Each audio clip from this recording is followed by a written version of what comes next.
Okay, well, good afternoon, everyone. Ani, Wache, Sego, Bonjour, et bonjour tout le monde. Welcome to this very special and important day today. I'm Lori Robinson, and I will be your MC for the afternoon. I want to acknowledge the drum that is here, the smudge, and the sacred items that are here today as part of this very important celebration. One item that was just brought to my attention that's of particular significance for one of our institutes is 7 Generations. And the current CEO, Brent Tukany, seated here in the front, brought an item with him today that's very important for the meaning that it carries for his institute. When he took over the leadership, he was handed an eagle feather from Delbert Horton, who is also here with us here today. Acknowledge you, Mr. Horton. Thank you for your leadership. And Brent brought this item with him here today, as I'm sure many of you did have special and sacred items that are meaningful to both yourselves and your institutes. So I want to acknowledge that. I also want to acknowledge the territory of the Mississaugas of New Credit, Chief Laforme. Welcome to all of you to the Ontario Legislative Building and to this event. This is marking a truly historic moment in time in post-secondary education and training. An incredible moment for government, for Indigenous communities, students, and children. To the chiefs and the heads of the Indigenous Institutes and their teams and students here today, and to the many supporters, thank you and welcome. We will begin our event today with a smudge and an honor song, and then we will hear from the Ministers of Advanced Education and Skills Development, Indigenous Relations and Reconciliation, from chiefs, from one of the co-chairs of the Policy Co-Creation Table, from the chair of the Aboriginal Institutes Consortium, and a student who's enrolled at one of the institutes. He's here to share with us his experience in an Indigenous institute. As we move to get our event underway, I want to acknowledge the leadership in the room who have worked tirelessly to get the institutes to where we are. And again, acknowledge Delbert Horton, the board chairs, the many people who have been at this probably since about 1985, and if not before then. I also want to, in particular, if you'll all indulge me for a minute, to name these institutes, because they are very important to their students and to their leaders who are here today. So the institutes who we are celebrating today are Kenjigewintag Educational Institute in Manitoulin Island, Yohahio in Akwesasne, Oglahoi Skills and Trades Training Center in Six Nations Polytechnic in Six Nations of the Grand River, First Nations Technical Institute located in Tyendinaga, 7 Generations Educational Institute in 2 locations, Fort Frances and Kenora, Anishinaabeg Education Institute with campuses in Nipissing, Muncie, and I believe an operation that also was in Thunder Bay, Oshkosh Pimachouin, the Wenjack Institute in Thunder Bay, Chair Rosie Mosquito, and Shingwak Ganomage Gamig in Sault Ste. Marie. Minor housekeeping item, if anyone is looking for the bathroom facilities, located just outside of the room on your right. I'd now like to welcome Brenda Mason to come forward and offer an opening for us. Ms. Mason comes from Sandy Lake First Nation, and among her many contributions as an elder, she serves the students and the leadership of Oshkosh Pimachouin in Thunder Bay. You got you, Brenda.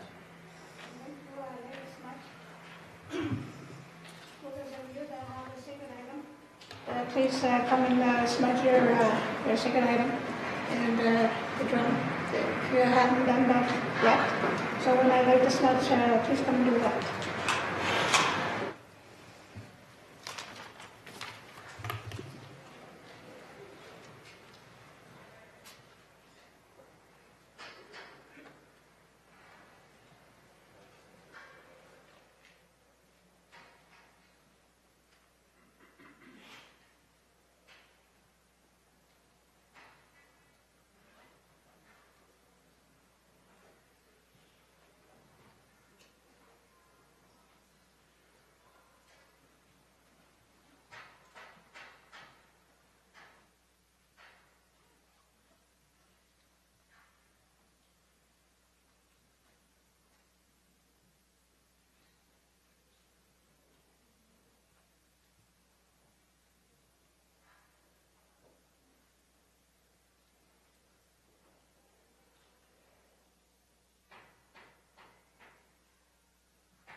Bigwatch.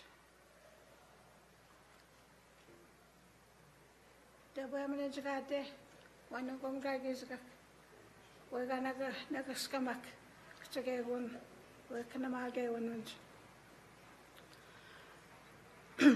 They said my name is Brenda Mason, and my Anishinaabe name is Mamajna Gujagar Baikwe. In English, translates to imprint hanging standing woman. I came from Sandy Lake, that's where I was raised. Do them, I'm Skuneben, a red sucker that belonged to the fish clan. I'm a grandmother, and today my home is Thunder Bay, where I came from yesterday. It was an honor to be asked to come and do an opening here today on a very special occasion, especially for our people. And I'm Oji Cree, and I speak my language. And I will do the prayer in my language. And I usually speak to it afterwards for those that don't understand the language that I speak. But also to keep in mind that I come from way up north, where I was raised, and that is where I speak the language from. But first I want to acknowledge our children, the babies that are coming up behind us as we set a path for them. They're the ones why we are here. Just our ancestors set a path for us as the Indigenous people that we are called today. And then that's who I am standing here for, but especially my granddaughter. She's 7 years old. And I'm setting a path, hopefully that things will get much easier for her as she continues to walk on her path. She's here for a purpose, just as we are all here for a purpose. But to celebrate today, our people is why we are here as well. The ones that are looking to get education so that they too can do their work. And to do it in a way that gives life to each other, to all people. I don't mean just Anishinaabe people, all people. Our elders always remind us we have the teachings, we have the medicine wheel that has 4 colors. So everyone is inside the medicine wheel. All colors we all belong here. So we will find a path, we will find a bridge that we are coming together to live in harmony and peace.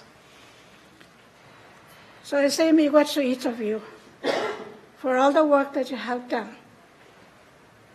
And you have set a path for success, but especially to live in harmony with each other.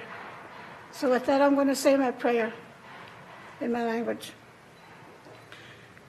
Miigwech k'shamanitu, miigwech nogam gagizgak. Ganakaman shawan mashiang, we gazaki wan gazatzun. Epistamin jagatek nogam gagizgak.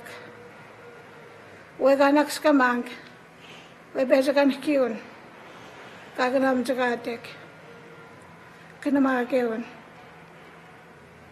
Kenina und ka nadam damang, and the gab jos me to the mango and then kiunan, day nangunj.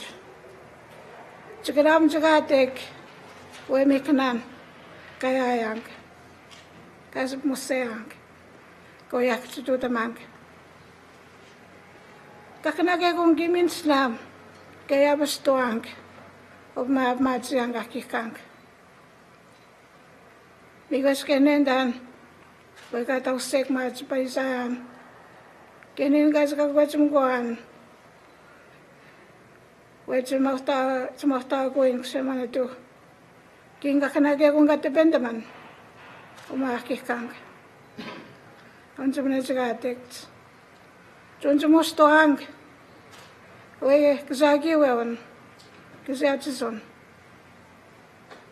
Wenong kumgagizagak. Koyak sinisek. Kiab josmed mutu ajwe. Ankiun. Kenmageunans. Singraben damang. Kagmin siang. Wekenmageun. Sdutamang we. Siminda. Gewinoa. Natamageun. Singraben damang das. Kiab jwe sek. Nebe. Don't you mean Hoyang Goyakisek? Scute, Gonjamustoang, de Nagunj, Kabaskanik. Gonjabagnum Nanung, Gabswegaisek, Kenny Nogum Gagizgak, Oy Gonjabagnum Nanonum. Namamake, Gavin Gabsgabmzahang. Udan kiun, kagmin good. Kakanagegun, tause. Gayabastuang. Bematzang makikang. Maske, kagmin goang. Runjimanayang. Runjibaksenjagatek. Miniaun. Wanogum gagizgak. Soan matao nagmagaya puat. Tas bapes guat. Tunjo mustuat weus. Kizagi weun. Gapsimanan jagate wegatosek. Kaganam jagate wekanamageun. Koyak tu jagatek. Koyak mazregatek. Ksimigas naganek nuksiham nanak. Kiabs gawinawa. Kapmat suat nongkom. Kaya kan maguang, koyak si tuta mangkoe, pamatasun. Bigas kaya nung tanak, hapinon sisak, kaya winawa may kapisawats. Kaya winawa nakiyon, kaya tuta mwats makikang. Bigas ng peso ka, kasi ba peso ka rin na kakaanok, hapinon sisak. Bigas tong sonikiyang, animan siyang ma. When I'm guys sick, smiwać, oh, some do. So, I just want to say a little bit what I said in my prayer in my language. Just being grateful for this day that we have reached, this beautiful day. And the reasons why that we are here and asking the Creator and saying regrets to the Creator for the blessings that we have to each other and to all the people throughout the world.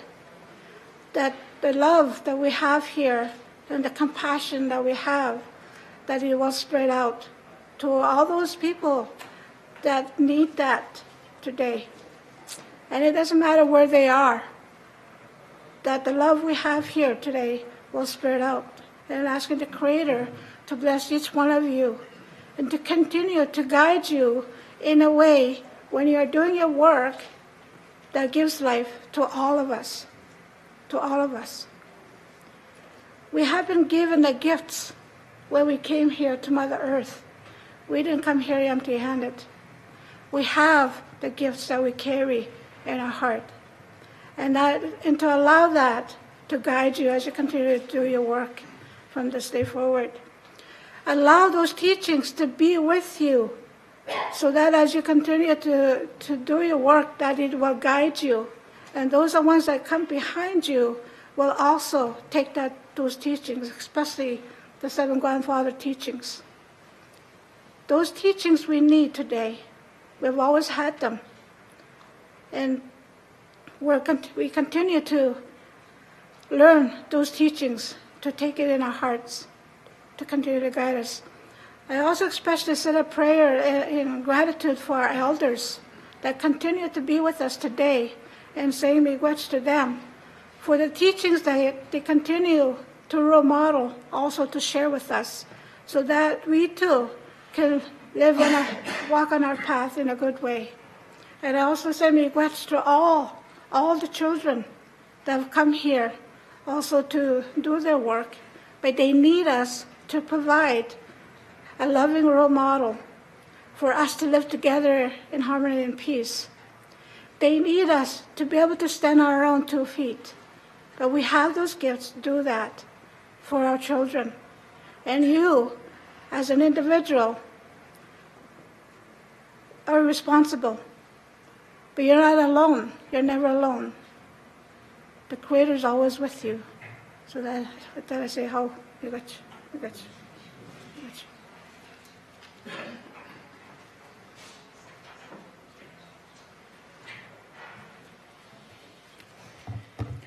Miigwech, Brenda, for that opening. Friends, please allow me to introduce Nathan Shawanda from Shigawenda First Nation. He will provide us an honor song. He's currently enrolled at Kenjigewanteg, Manitoulin Island. And if you're able to do so, please, I welcome you to stand for this song.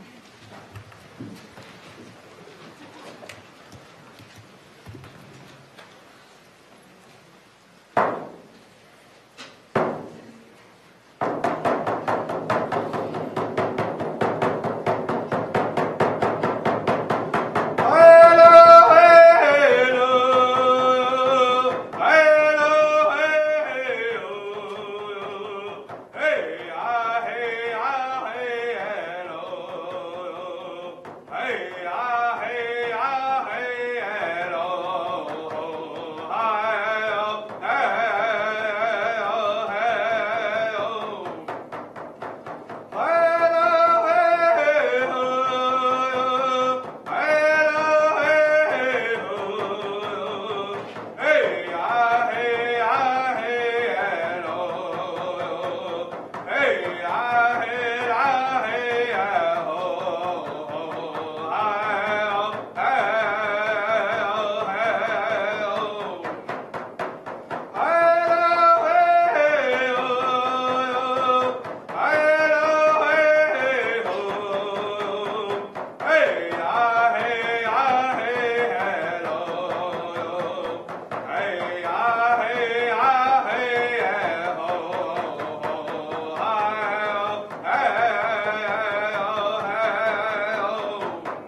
Miigwech, Nathan, for that song. Please join me in welcoming the Honorable David Zimmer, Minister of Indigenous Relations and Reconciliation.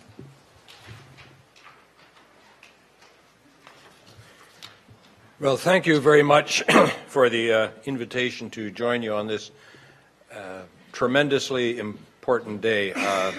This is a legacy day, and in the years ahead and the 7 generations ahead, people will look back on this day as a milestone in Indigenous education, and indeed a milestone in raising the importance of Indigenous education. I just wanted to make 3 points very briefly. First, I do want to recognize the early vision of Indigenous leaders when they promoted and organized and got behind and drove the concept of Indigenous Institutes. And the consortium that was behind that in the years, and particularly in the most recent years, when this institutes were raised to the level that they're about to be raised to today. The second point that I would want to make is I do want to thank my colleague Minister Matthews, your political team, and the OPS team under the leadership of Deputy Minister Sheldon Levy, because we had conversations a number of months ago, and this idea of a new role for Indigenous Institutes came up, and Minister Matthews, along with the consortium and Deputy Minister Levy, they seized on it just like that as a really, really important step on the road to reconciliation. Reconciliation and education and awareness just go hand in hand in all the aspects that you can think of. And lastly, I do want to, although she's not here, she's in China today, recognize Premier Kathleen Wynne. From day one, when she formed the government in 2003, she has been a passionate advocate of education in all its forms. But she has had a particular passion for Indigenous education because she saw both the need and the opportunity and the consequences for Indigenous communities over the years, over the next 7 generations, if we could get the Indigenous education piece right. Today marks a step in that right direction. And lastly, I just want to thank the entire Indigenous community for the pride that they are showing and have shown in education and the institutes in particular, for the confidence that they've shown that it can be done, and Indigenous leaders working through the consortium and all of the communities and working with government, we can all get this done together. And lastly, I thank the Indigenous community for their ambition that they've shown in this initiative. Thank you.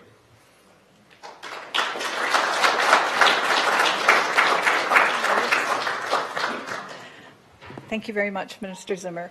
Now I'd like to welcome Deb Matthews, the Honourable Deb Matthews. I'm going to try and get this right. Deputy Premier, Chair of Cabinet, Minister of Advanced Education and Skills Development, and the Minister responsible for digital government. Thank you. Thank you, Laurie. And I have to correct your introduction.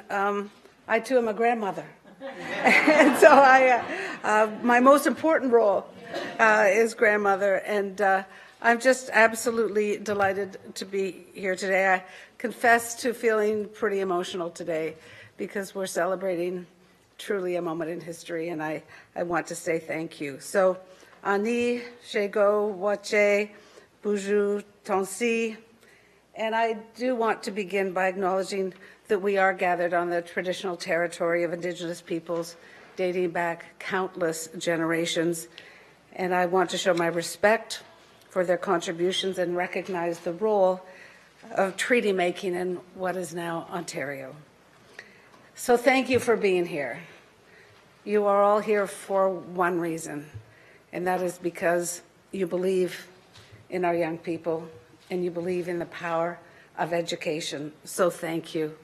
I think it can be said that everyone gathered here today has a shared goal of supporting students to be the very best that they can be, as individuals, as members of and contributors to their communities, and contributors to Ontario.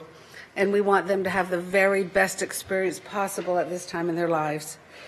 And I think we're celebrating today does just that. As Minister Zimmer said, on November 14th, we made history. All of us made history together. The AIC, all of you, all of the people who couldn't make it here today, but who supported the idea and the process and the government, because without all of us working to the same goal, we would not be here today. But mostly I want to acknowledge the students, the Indigenous students of yesterday who went to residential schools, their parents and families, the students of today, and the many who have yet to join us. We made history by introducing groundbreaking legislation that, Suzanne, you're going to make me cry. Don't. This legislation, if passed, would transfer key functions of the post-secondary education and training system oversight to the Indigenous Institutes sector. The new legislation would recognize what we already know, that Indigenous Institutes are a unique and complementary pillar of Ontario's post-secondary education system. These vitally important centres of learning provide students with the opportunity to start their post-secondary education in an environment that is close to home, that is focused on student and community well-being, and reflects Indigenous identity and culture. It will also support the independence and sustainability of the institutes in Ontario's system. And I hope you will agree that this is an important step, a step on the path to recognition, to reconciliation with Indigenous peoples. In fact, I would like to call this reconciliation in action. The legislation would create a framework for the ongoing collaboration between the Government of Ontario and Indigenous Institutes, and it would support a strong, independent Indigenous Institutes sector overseen by an Indigenous-controlled and governed council. The council would, as part of its role, provide quality assurance for post-secondary diplomas, certificates, and degree programs offered by Indigenous institutes. And I think while we are absolutely supporting this legislation and is here to celebrate that, we are also celebrating the process that got us here. This was done through the process of genuine co-creation. The government, the Indigenous Institutes through the AIC came together, and it wasn't easy all the time. But came together genuinely committed to the co-creation of Indigenous Institutes.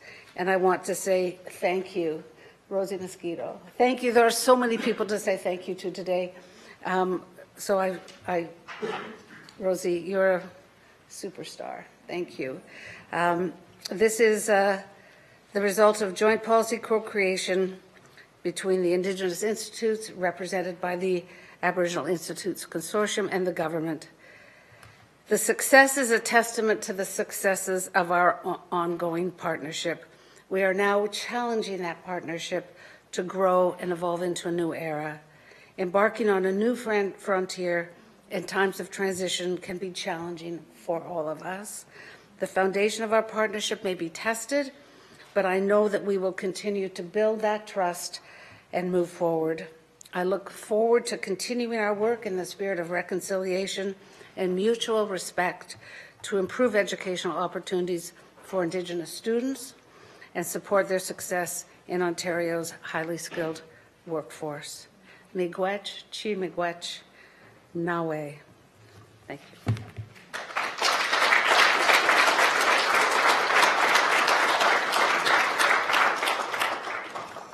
Thank you, Minister Matthews. May I now introduce you to the Regional Chief of Ontario, Isidore Day, and I invite him to come forward and offer an address. Thank you, Chief.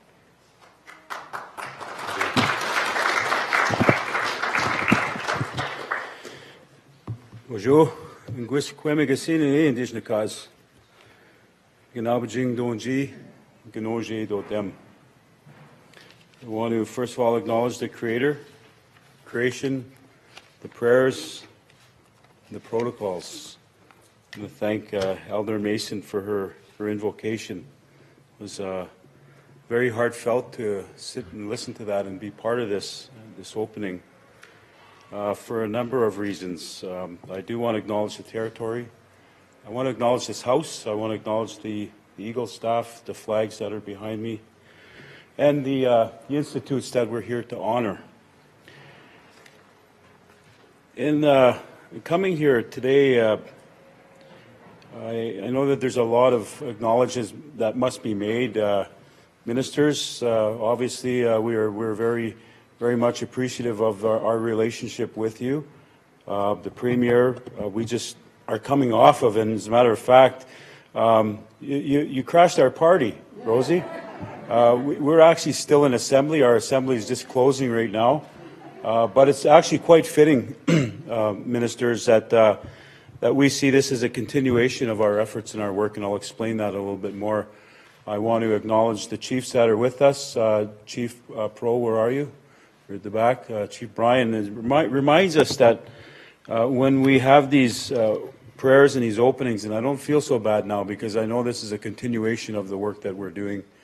And I do have a number of my bosses here that are just keeping an eye on me as to where I am in hiatus of our assemblies. So I just want to open up with that. I do want to acknowledge a number of people here, but I would be remiss and a little embarrassed if I didn't acknowledge all of you. There are a number of faces here that I work with quite regularly, but there are some like Joe Muskokaman, former chief, Chippewa of the Thames, somebody that we all know and that many of us young leaders have learned from over the years. We acknowledge all of you. This really is an important process for me. I'll just give you a little bit of a personal slant as I come into these remarks because it's actually a little bit. I'm not going to start crying here because I've got a lot to think about. And as much as I can be really excited and emotional about this, I've got a lot to really think about in terms of where we go next because I have 8 years post-secondary education. Half of it was in the mainstream and half of it was with FNTI. I do want to acknowledge FNTI because, when I was in a career change, I was really posed with a very scary point in my life where I had to ask myself, what's next? Why is this all happening? And I seen FNTI on a bulletin board, and that was at the turn of the last century. And it's a long time ago, and I still have 2 credits to go for my degree, but I got called to lead in my community, and I'll be honest with you, I would not have been chief in my community for 10 years if I didn't have the education through these institutes. I can tell you that without a doubt. So I basically see this as a celebration, and on behalf of the First Nation leadership in Ontario, I want to congratulate the 9 First Nation Postsecondary Institutes that make up the AIC and the province of Ontario for their hard work and dedication that has led us to this gathering and this very important and detailed work. I can't say enough about how much when I was brought in to understand what the AIC had done, it became quite apparent that with a very different worldview that we have about law and legislation and jurisdiction, that it was our First Nation leadership and the Ontario government that found a way with the leadership of AIC. And that to me it was something that was very significant. Obviously, Bob Ray and Rosie and others, Laurie Robinson. I'm getting into all the names here, but I know that there is a big team effort here, and what you actually did in recognition of what Laurie spoke about, what the minister spoke about, was you broke the yoke. There was a big challenge in how we were able to see First Nation jurisdiction occur. With this piece of legislation, it's not only opening up the door for legitimizing and substantiating the type of funding that we need, but an ability to recognize the jurisdiction of our First Nation institutions. That's very huge, and I think they deserve a big round of applause for their work.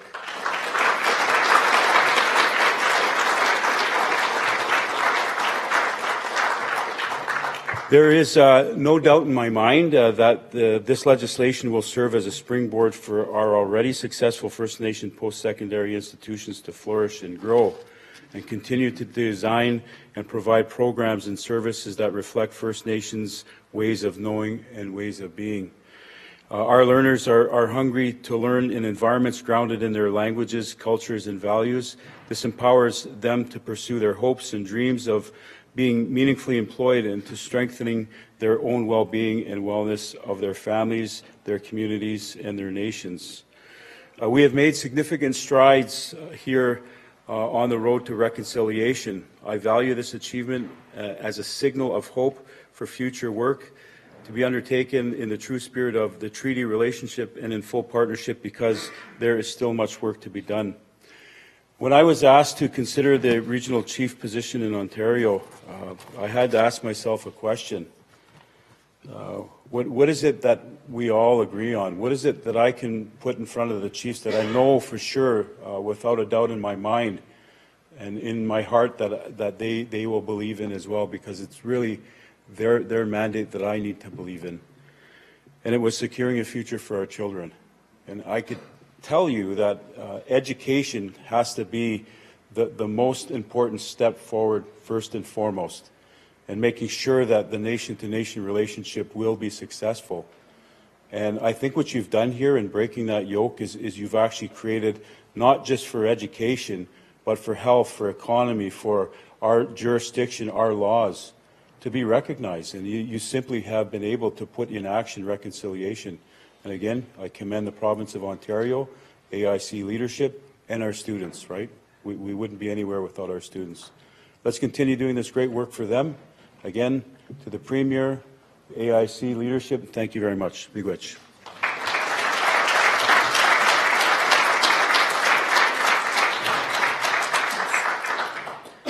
Miigwech, Chief Day. It's my pleasure to welcome Chief Ava Hill from Six Nations of the Grand River to come forward and provide some remarks. Chief? Sego, thank you. Nyawa. So glad to be here. I'd like to first thank the elder and the young man who sang our song and for opening up our ceremony today. And I'd also like to take, take the opportunity to welcome everyone to the land of many nations who came together under the Dish with One Spoon Treaty, and also to acknowledge all those people from many nations who now reside in the city of Toronto. And I'm so honored to be a part of this event, which is recognizing the importance and the significance of Indigenous education, and to acknowledge the fine work that all the institutions have done. And I just wanted to echo the words of the regional chief about how important education is to our people. And I want to, as the chief of Six Nations, I want to say that I'm extremely proud that we have two institutions involved in the Aboriginal Institutes Consortium, Six Nations Polytechnic and the Unguhungwe Skills and Trade Centre. Both of them are doing excellent work in our community and incorporating the culture, the language, the history, and everything that is needed to make our education path for our kids so important and to lead them on in life. I know the regional chief told a personal story. Well, I'll tell a little bit of a personal story of mine and why it's so important that these institutions are in our communities. I'm much older than the regional chief because he said it was FNTI at the turn of the century, but when I graduated high school, there was no FNTI. And I wasn't given the opportunity. No one came to me and encouraged me and said, do you want to go to post-secondary? It was like, get out and get a job. So that's what I did. So Some people say, where did you go to post-secondary? I said, the School of Hard Knocks. Because I didn't have that opportunity. Because my parents couldn't afford to send me away from home. But now that we have these institutions within our community, it is so important because those kids can afford to go. And if they're mature students with families, they can look after their families. And it's extremely important. I want to acknowledge the two ministers, as well as Minister Sandals and Deputy Minister Levi. Is that his name? Sheldon Levi? Levy? Sorry. For all the fine work that you've done. I mean, this legislation, which was co-created, that's the new buzzword, Deb, co-created between the Indigenous Institutes and the government, it's a testament. It's a testament to the commitment that was made by Premier Wynne when she signed the political accord with the regional chief 3 years ago. Was it 3 years ago? And this, I think this event today and the introduction of this legislation gives life to that accord. It's just so important. And as the regional chief said, we've been on the leaders of the legislature for the last 3 days. And I want to thank all those ministers that came down there. And we've talked about many of the achievements yesterday that we've had with energy over the last year. And these were accomplished as well through collaboration, through hard discussions, and because we co-created and we worked together in communication and collaboration. And this is a good example that other ministries within the provincial government should follow. I think it is so important that we work together. It is also a good example for the rest of the provinces in this country. I think Ontario is certainly setting the bar for the rest of the provinces and placing that importance and that significance on Indigenous education, and I commend you for that. And I challenge those other provinces to do the same in the spirit of reconciliation that you mentioned, Minister Matthews. I also want to thank all of the institutions and their staff and acknowledge the staff from Polytech. I don't know if anyone's here from OSTTC, but thank you. Acknowledge Bubba. Kevin Martin, sorry. But everybody at home calls him Bubba. And he's our prez. Thank him for all the hard work and the leadership, and Rebecca Jamieson, I know, who has worked diligently on education for many, many years. And I also want to acknowledge former Premier Bob Ray for his assistance and his guidance to these guys. Your hard work, your perseverance, and your passion for education has finally paid off. This is a historic day here for us, and you should all be proud of the achievements that we have reached today through the spirit of collaboration and co-creation. So when we do that, when we continue to do that, and other ministries continue to do that, we will continue to achieve successes for our communities and for the future generations that are coming behind us. Nyawa, thank you very much for having me here today.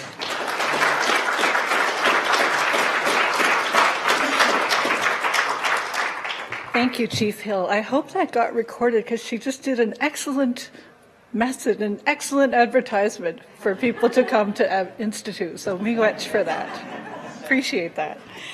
So thank you for your words. I would now like to introduce you to Chief Janice Henderson from Matangigamig. Did I get it? Close? Almost close. Anyway, please, everyone, welcome Chief Henderson to the podium.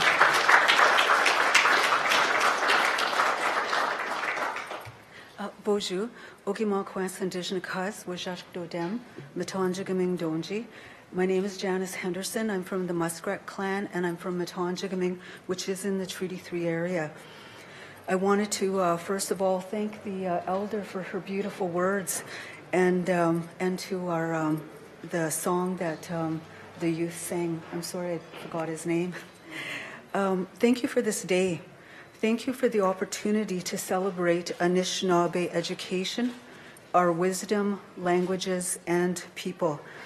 It brings me joy to know that students from my community can continue to choose to get their education at home.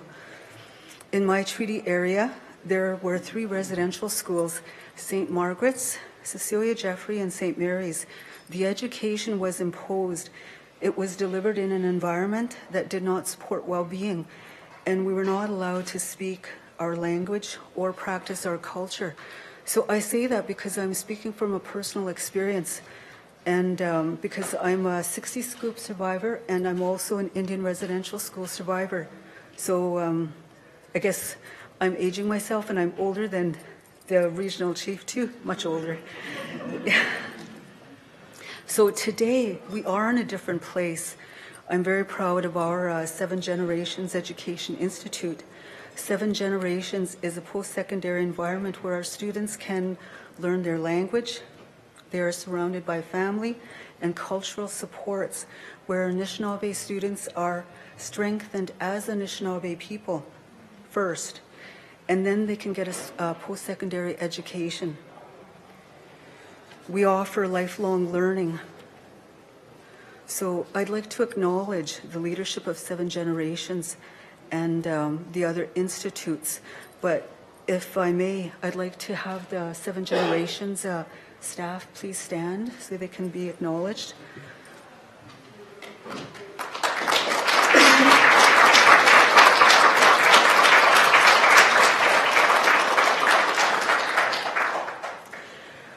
So this group of people that stood on the shoulders of our aunts and uncles, our grandmothers, our grandfathers, and our ancestors. Treaty 3 was the first of the numbered treaties to have education as a covenant of the treaty. And I wanted to thank you, ministers, chiefs and leaders, and all the staff, every individual that made this day. This is extra special because we have changed the status quo. Seven Generations is also accredited and recognized through the World Indigenous Nations Higher Education Consortium. Today, Anishinaabe control of post-secondary education is recognized in the province of Ontario. Thank you, and I commend you for that as well. This has been a collaborative effort, as the previous speakers have indicated. So I'm just would like to close with saying that I'm looking forward to what the future holds for our future generations. Miigwech.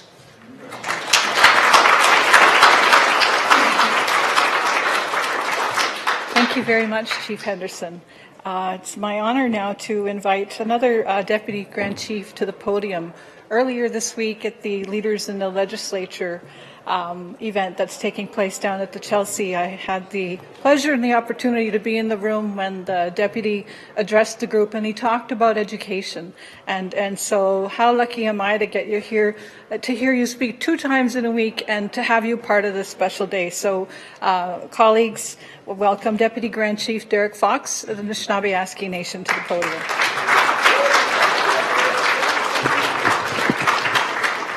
Good afternoon. I'm Deputy Grand Chief Derek Fox of Anishinaabe Nation. I first wanted to acknowledge the ministers, the chiefs, elders, students, and our young people, educators. I got, we're all here for education. And I have this personal experience with Seven Gens. My mother, or the mother of my sons, Fawn Wapio. She's a former chief of Shoal Lake 39. We were very young. We were about 21 years old, 22, trying to raise 2 boys. And she took that Queen's program. And if it wasn't for that program, I don't believe she would have succeeded. She couldn't leave home. She was looking after my younger boy, who was more difficult than the older boy. So I've got this very personal experience with Seven Generations. It was extremely powerful. My sons thank you for that. So in saying that, it's myself. I'm educated. I went to law school. I went to university, high school, so on. And I struggled. I struggled as a student. I failed courses, and I didn't have that opportunity to use things like Oshki or Seven Gens. And it took me about 10 years to become a lawyer. I was like a professional student. People were asking me, when are you going to graduate? Because I had to keep taking courses over.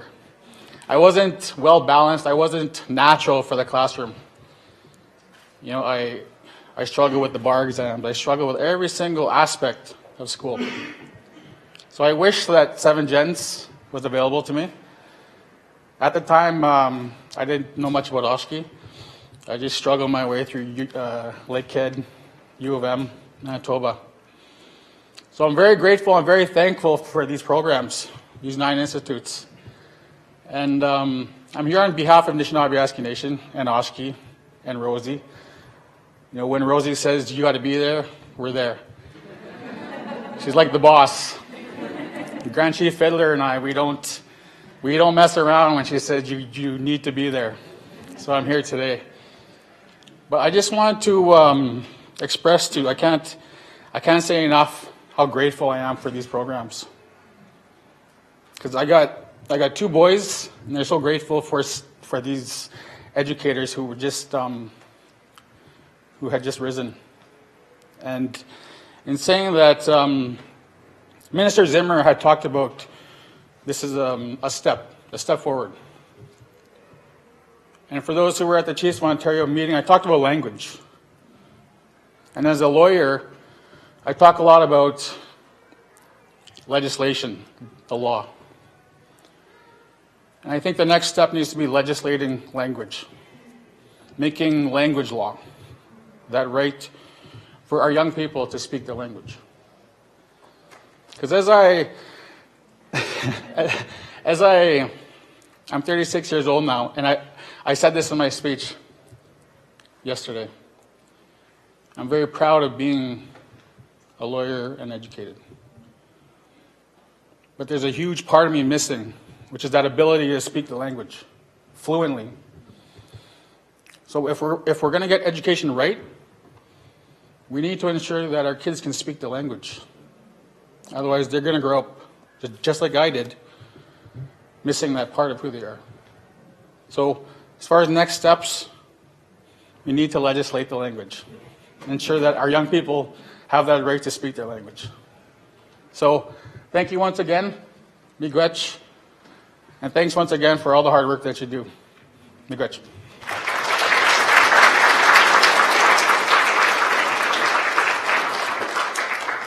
Miigwech Chief. Honored guests, please join me in welcoming the co-chair of the policy co-creation table that helped to get us here today. It's my pleasure to welcome the Honourable Bob Rae, former Premier of Ontario and longtime advisor to the Aboriginal Institutes Consortium.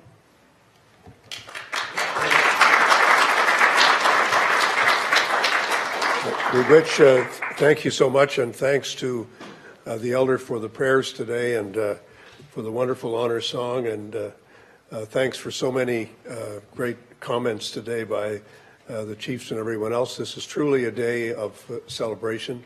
Ministers, I want to congratulate you and thank you very, very much. A lot of talk about age today. I'm not quite sure why that is, and I'd like to change the subject, but it's been my pleasure to work with Indigenous communities of Ontario for a great many years and to have learned, I hope, a bit over that time. When the Premier McGuinty invited me to do a study on higher education in Ontario, I was approached by the Aboriginal Institutes, Rosie and others, to talk about the institutes in my report, and I was glad to do so. And when I retired for the 27th time and had the opportunity to free up and do some work, I was approached by the consortium again to say, we need to take the next step. And I got very excited. I thought this was a wonderful opportunity. So since 2014, we've been working away together. And I have to say that it's been a wonderful experience. And fair to say as well is that not everything that one does in public life is always wonderful, but this is great. This has been a fantastic journey. First of all, so I want to say thank you to a lot of people, but I won't mention everyone by name, but I want to thank all the members of the consortium, but most importantly, I want to thank the pioneers in education on reserve and in communities who have had a vision for a long time. And it's a vision that's based on the premise that nothing is more important than education. And I think it's very important for non-Aboriginal people to understand that tradition of education within First Nations goes back millennia, goes back to all time. Because it's a tradition of passing on, first of all, knowledge, facts, information, but it's also a tradition of passing on wisdom and learning and understanding. And I'm embarrassed to say that that tradition and that wisdom and that way of being was dramatically undermined by the decisions that were made by governments and by people in the past who completely undervalued the importance of these traditions. And we are all dealing with the impact of those terrible decisions, whether in the Indian Act or the residential schools or the misinterpretation of treaties. It's been a tough experience that we've all been through. But through that period, there have always been people who knew better. And really today we're honoring those people. We're honoring a long tradition. It's not just 5 years or 10 years or taking credit for this or that. It's all about understanding that there are people who have had this vision for so many generations that is deep inside the Indigenous traditions of this province and of this country. And to them we say thank you for holding up that torch, for holding up that feather, and for keeping the spirit alive. And then in a more practical way, people started coming down in the 50s and 60s and saying, well, how can we actually build institutes that deal with the fact that kids are dramatically underrepresented in community college and university, that too many people are being held back by a lack of education, and that the institutions themselves are not responding well enough to what Indigenous communities actually need. And so that was a gap that was being filled. And filling that gap, you need resources. So it's been pushing and prodding and getting money from one level of government and another level of government, trying to pull the programs together, trying to build the credibility, trying to build up the understanding throughout the system that, in fact, the Indigenous Institutes have so much to offer to students, and that what we're doing now is just tapping the surface of the potential that's there. And so we went to see Minister Moridi, and we presented him with the vision that we had developed. We started the process of developing. And I have to say, he responded almost instantly at our very first meeting in saying, this is great, I understand this, I know what you're trying to do, let's work on this together. And I have to say as well that there have been few other examples that I can think of where there's been a more positive partnership from ministers, from the professionals in the OPS, Deputy Minister Levy, when he came in as Deputy Minister, immediately saw the potential that this had and has made a great deal of difference in this, what we call co-creation.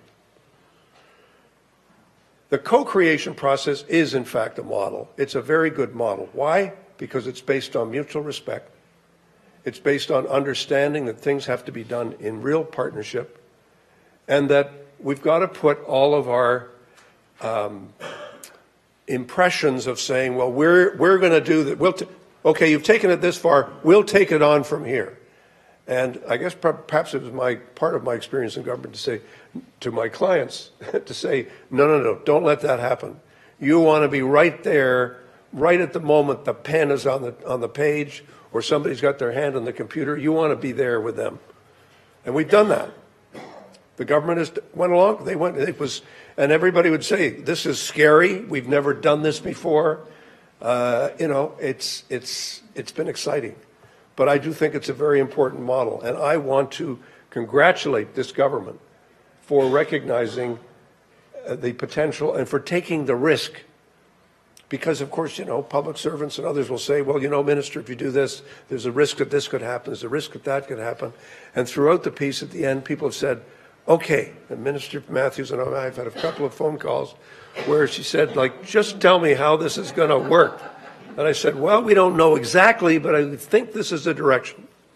The purpose of what we're doing, just to be clear, and again, I'm speaking to many non-Aboriginal people who don't necessarily fully appreciate what's happening here. What we're doing is creating a program of recognition and of proper funding for institutions that have a long history in the province and whose work has gone largely unrecognized. We're allowing those institutions to grow, and we're allowing them to engage in positive partnerships with colleges and universities that are also going to have to partner as well in that same spirit of co-creation. And in so doing, we're going to ensure that we will have the best educated Indigenous people anywhere in the world in the generations to come. That we'll have more opportunities for people than we've ever had before. And that everyone will be able to dream, and not just dream, but realize their dreams through the opportunities that we provide. It's not just for young learners, it's for older learners.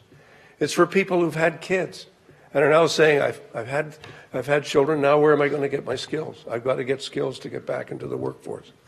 And we're doing it in a way that is more flexible and that deeply reflects the values of the communities from which they come. So I also want to deliver one final set of thanks, and that is I want to give my thanks to Rosie and to all the members of the Institutes and to my colleagues at OKT who've worked so hard, and to thank everybody for giving us the confidence to advise you and help us get to this point. It's been a wonderful experience, and I want to offer my sincere congratulations. And as the poet says, the best is yet to come. Miigwech, thank you.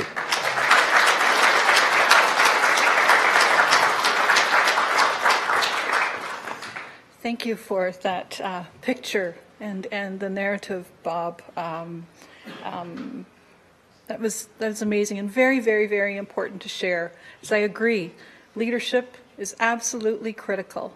The new deputy minister who has just come on board, Greg Arenchuk, has picked this up and taken this as a very, very, very important matter that needs to continue.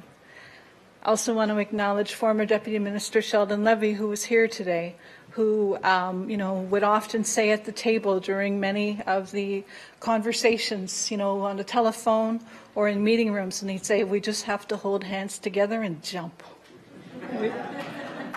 And we did.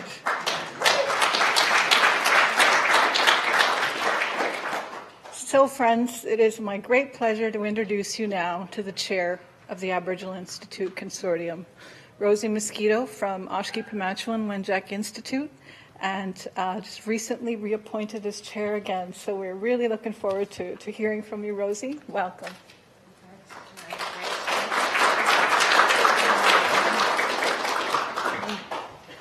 Bonjour, YGA. Good morning. It's a great pleasure to be here today. Mawaj Mustahi na nakumun dayan huanokum kagik shibag. Ktitib na weson daya. Umakawabam na kuk kishihag. Ukmakanak. Ukmaon an kinaganak. Kakana. It's truly a great honor to be here today in the presence of you, the elders, the chiefs, the leaders, government officials, my colleagues, students, everyone. It's truly a wonderful day. Minister Matthews and Minister Zimmer, thank you for your welcome to this house, this big house. I want to acknowledge, the territory that we're on today, and the territory of the Mississaugas of the New Credit First Nation. And it's with great respect and honor that we truly are here as their guests. And some of you may not know me. I come from a remote community called Bearskin Lake, Michigan Sagi Ganig in our language, which doesn't even mean Bearskin Lake. Michigan Sagi Ganig means fish trap lake. So, It's just another era of the colonizers who came along, you know. They got lost. They thought they were in Bearskin Lake. So, but you know, in my community, it's the third most northerly community in Ontario. It's remote and it's isolated, and there are no roads in that community, and the roads there are no roads that lead to the community, and the roads that are in the community don't go very far, and some people might even say those roads go nowhere, except in the winter. If there's a good winter, then we have a winter road network. And so in my community, we take airplanes the way that many of you here today take city buses. And so that's kind of the setting where I come from. But we're talking about roads. And Bob talked about the position paper, referred to the position paper that we presented to the government in the fall of 2014. That position paper was called the Roadmap to Recognition for Aboriginal Institutes in Ontario. And in the fall of 2014. And as Bob said, in warp speed. And I've said this, you know, with my colleagues. I've been involved in various processes within our community, within the Anishinaabe Nation, and within the Chiefs of Ontario. And I have never been involved in a process where we got to the yes so quick. It's like 2 months. Our first meeting with the first minister, the former minister of training colleges and universities. And every step of the way in this roadmap that we have engaged in, it has just been extraordinary, truly extraordinary. And so it has indeed been an exciting journey on this road, this road in which we're defining our recognition of our Indigenous Institutes in Ontario. It's been a long way, but yet in a short space of time. And it accelerated with extraordinary speed in the past year, where we held hands together and just jumped together. And it was through a robust co-creation process with partners around the table, our institutes and the various officials that were at the table. And everyone came to the table with high levels of commitment, goodwill, and trust. And that's what made it possible. And it has truly been a remarkable experience. So today, again, we are taking another leap forward to increase greater access to and success in culturally enriched post-secondary education and training opportunities to our people that will improve their quality of lives, that will resonate in their homes and in their workplaces and in their communities and in all our nations here in Ontario. Minister Matthews and Minister Zimmer, I want to thank you for your commitment to the co-creation process and for your determination to see the passage of the proposed legislation, the proposed Indigenous Institutes Act, during this legislative session. As partners, we will work with you as the bill works its way through the House.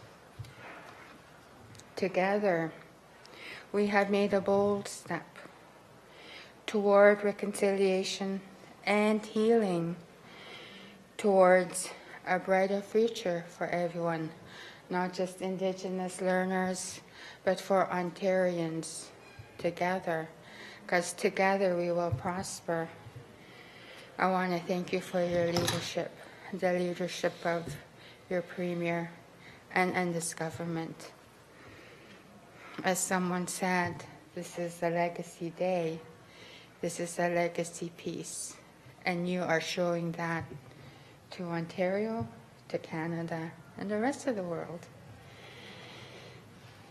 I also want to take a moment to acknowledge the hard work of the former Deputy Minister Sheldon Levy, who's here with us today.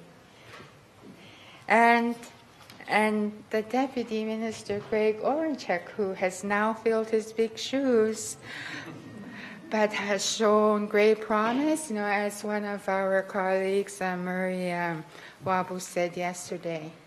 He's demonstrated outstanding work in the short time that he's come on board as the Deputy Minister.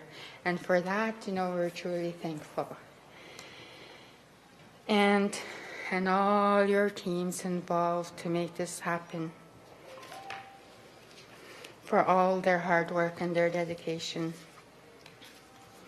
I wish to thank my colleagues, the presidents and the CEOs, and we look forward to the next phase of our journey of the roadmap to recognition of our institutes as the complementary third pillar in the Ontario post-secondary education system.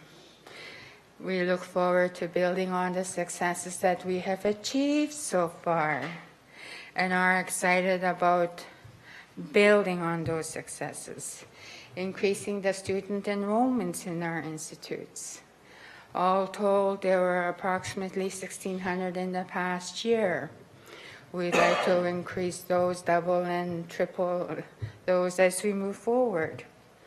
Increasing the graduation rates within our institutes that already far surpass the graduation rate of Indigenous students in mainstream institutions in Ontario.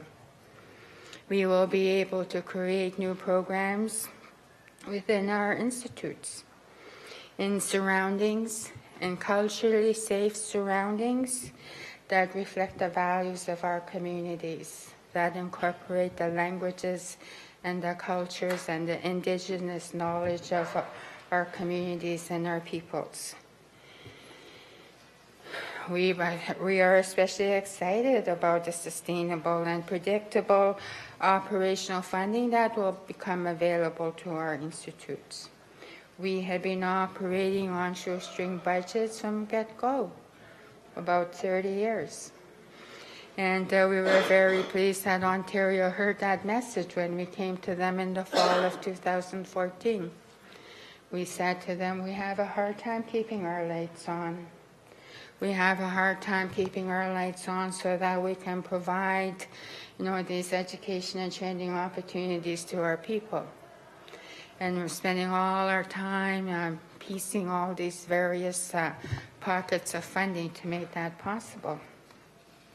So yes, we're truly excited, about sustainable, secure and sustainable funding for our institutes.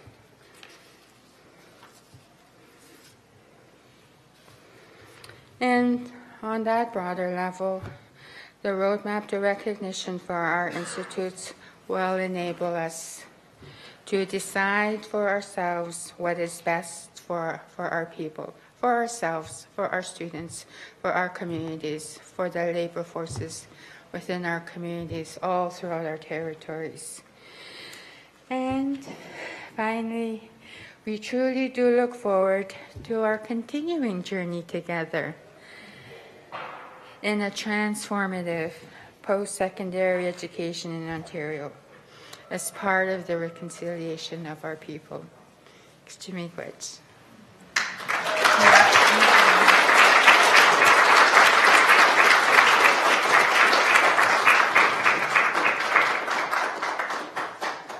So while I'm up here, on behalf of the consortium, I'd like to make a couple of presentations. And the first one is a gift of our appreciation to Minister Deb Matthews. In here is a cultural item. You may open it. You may open it for everyone to see. Yes. Beautiful bag. Yes. Oh, it's soft. Oh my gosh.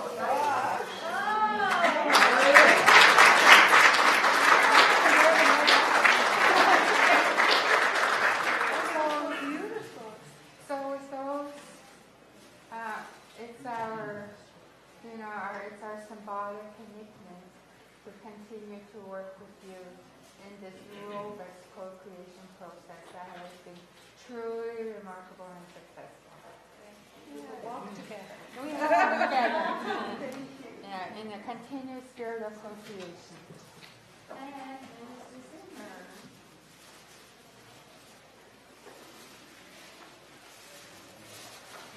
And again, on behalf of the consortium, we look forward to our journey together, moving forward in reconciliation and greater success. Mutual success for our people. And I too will.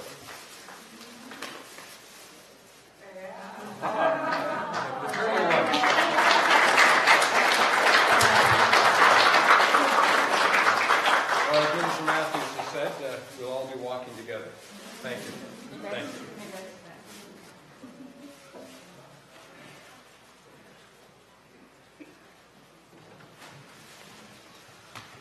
Miigwech, Rosie, and miigwech for that lovely presentation. This afternoon, as we gather here to celebrate this event, very, very important to reflect back to students, and that the student experience is what much of this work is all about. So I'm very, very pleased that we have some students joining us here today. First of all, I want to acknowledge them.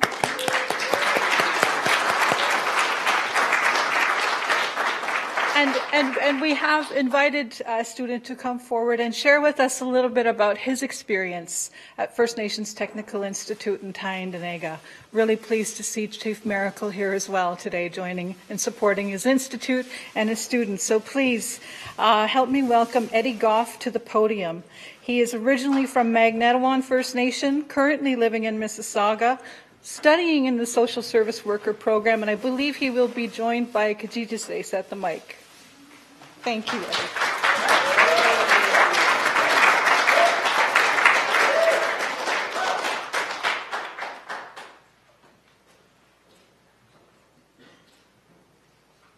And then, hello, I'm Eddie Gough. My spirit name is White Thunderbird Eagle Man. And I'd like to, I'm currently a student at FNTI studying the social service worker program.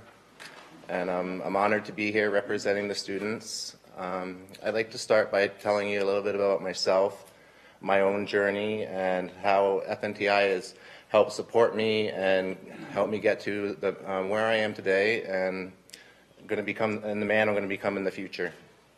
I was adopted at the age of 6 months old into a European Western family, and I really didn't grow up having any knowledge or connection with my roots, with my Indigenous roots. At an early stage in my life, I started to develop some identity struggles, some identity issues within myself. I didn't really always asking why am I different and who am I really? At an early age, I looked in the mirror, and the first thing I saw was fear, I think, and that created confusion. And it even eventually got to the point where I developed some self-hatred towards myself. I grew up through life in early adulthood, really trying to struggle with finding out who I was and who am I going to become. And a lot of those struggles became very painful at certain points in my life. But there was always something that I was connected with, always something that drew strength when I felt like I really didn't have any, and I didn't recognize it for what it was at the time, but I'm learning that that was my spirit, and that's something that, with the help of FNTI and with the help of a lot of my elders and healers, are helping me realize that I'm more than just a man. I was always a spirit, even before I was a man.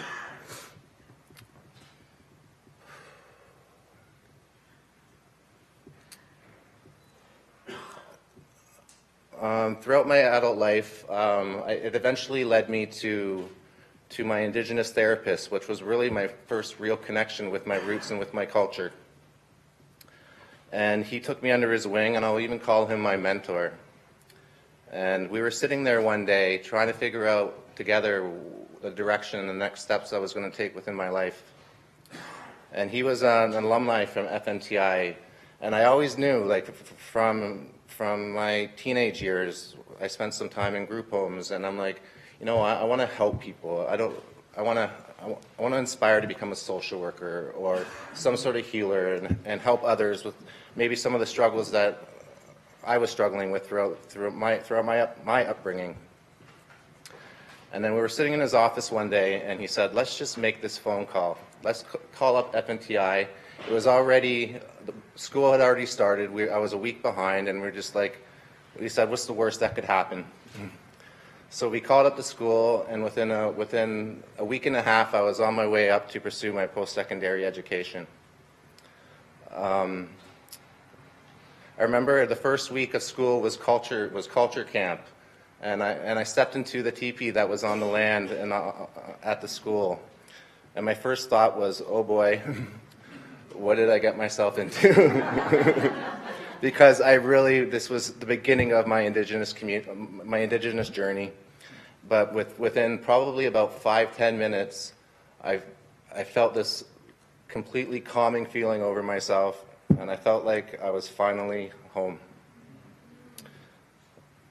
I was embraced with love, with support, and whereas I thought I was coming up to school just to get an education and a future career, it became so much more for me.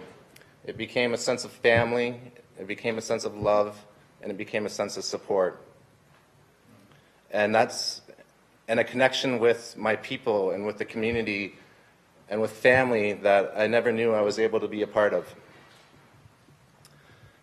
Since coming to school and meeting elders and learning from elders, I'm doing my own personal healing and my own personal growth as an Indigenous man. They've supported me so much beyond just getting an education. I've actually just over the summer I stepped back onto the land where I'm from, and they supported me and actually came with me with this journey. And I actually ended up meeting my biological family while I was there, who actually my nephew is here, and it was just coincidence that we ran into each other, but my life has come so far.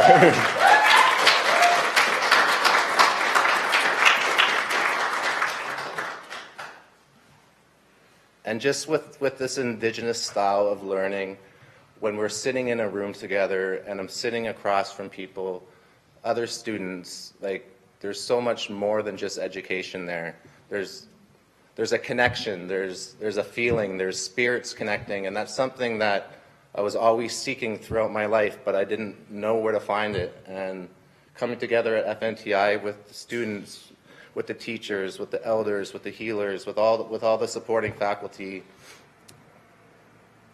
I actually feel like I'm becoming the man I'm supposed to be, fulfilling the pre-chosen destiny that I had when I spoke with the Creator before I was born. And although there was some struggles and times of pain, all those have been important lessons and important knowledge that I'm going to use within my professional career, hopefully helping others within the social worker field, but also learning how to help reconnect me with my family, my adopted family, my biological family, and just, again, become the man I want to be and the man I'm supposed to be. And today, when I look in the mirror now, today I see somebody that I love. I see a proud Indigenous man, a man that I've been waiting to meet my whole life. Thank you.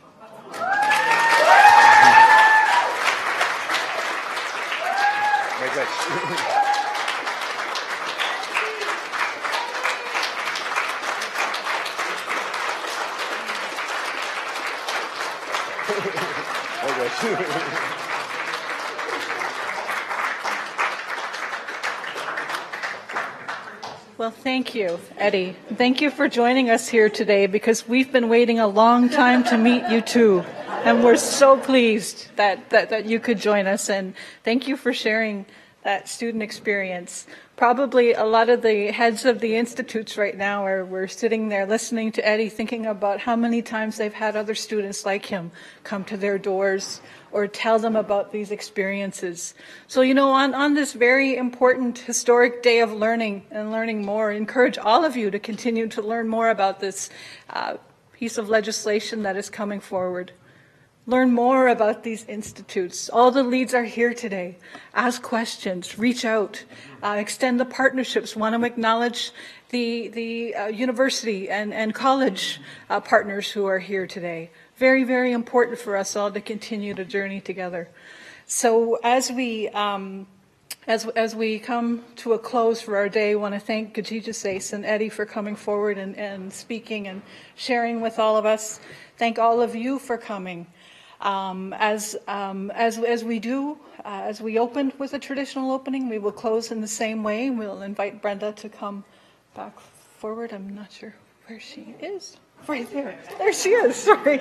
And she will do that. And as you've seen on the side of the room, there is some food available. When Brenda's closed, that will be the close of our day. Please invite you to stay, talk to each other. Our ministers will be staying for a little bit of time to talk with all of you and continue our conversations. This is just the beginning, a very, very important one. So I'm so pleased to have been part of this day today. I want to thank the consortium for inviting me to be your MC this afternoon. Look forward to answering questions and providing any assistance I can. And please enjoy the food and visit and socialize when Ms. Mason is done. So miigwech to you all.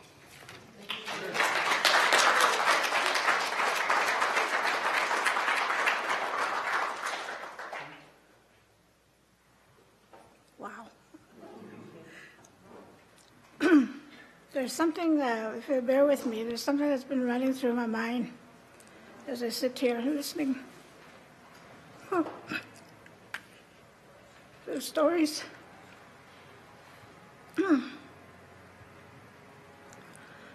There's one of my students the other day reminded me of an analogy that I often used before. And that is, you know how in your homes there is one plant, I call it plant, that always grows.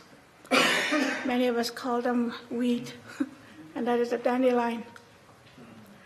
And so often I hear of chemicals being used to put away this dandelion, this weed. But as we all know, it always comes back, no matter what we have used on that dandelion. It always comes back. And to me, it's a beautiful, beautiful plant. That, to me, is who we are as Indigenous people. We do not give up. We never have, and we will never will. And that is one of the reasons why we are here today. We did not give up. Just as dandelion never gives up. So we walk with dandelion today. We do not give up. I wanted to share that. So one day you might remember the dandelion as you spray it. It's going to come back.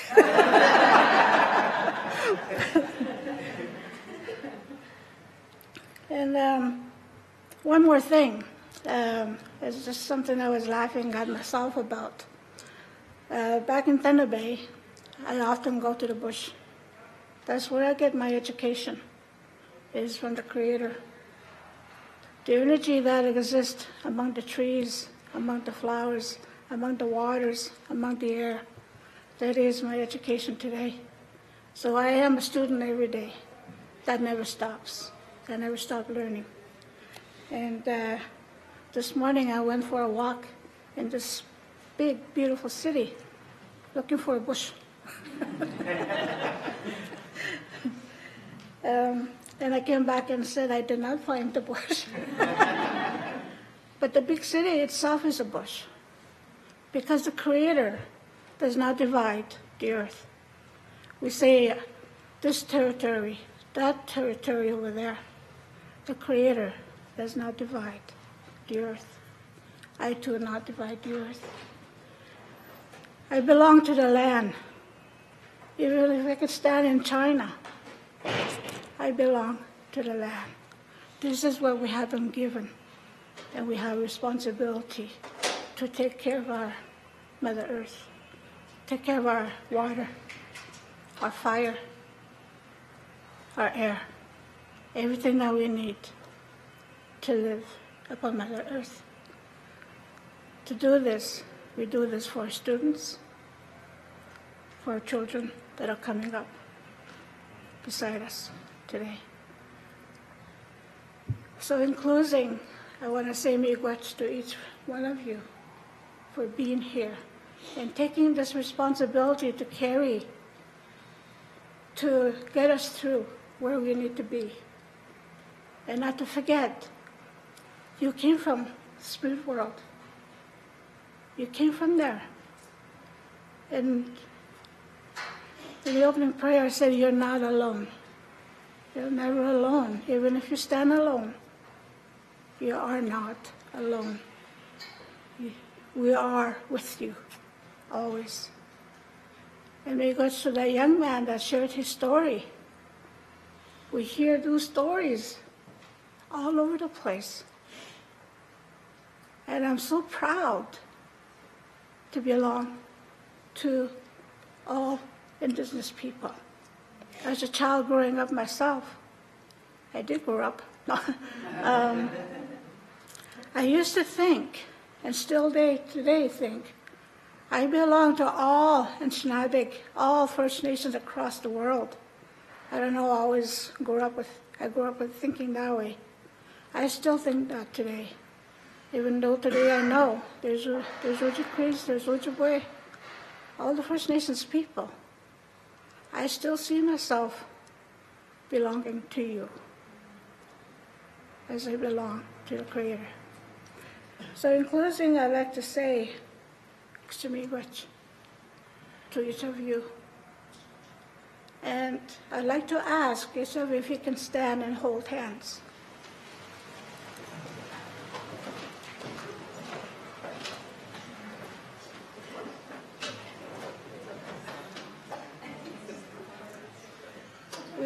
We were told to join hands, and we are doing that today to symbolize how we are all jumping in together and to carry the song, the teachings that we have within your hearts. Miigwech k'shamanadu, miigwech nungum kaigizgak, k'nakaman, emninchgadik, we got those sick. To Japanagadik, where and kiun, Kinamagiwananja. Lashonamashangas Bapezgan, where Kazagiwan, Kazajison. Oh, we watch. We watch.